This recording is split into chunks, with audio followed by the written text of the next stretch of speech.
बजाने के लिए होता है, इसको छाला कहते हैं।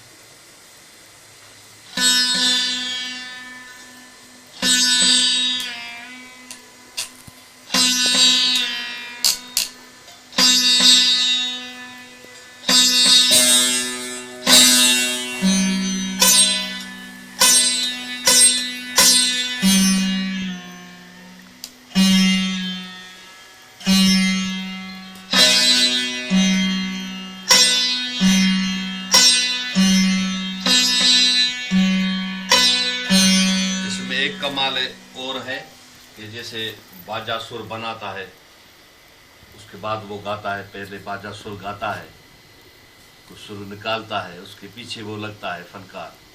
तो ये भी ऐसे करता है। अच्छा, पहले ये सुर गाता है, उसके बाद हम गाते हैं।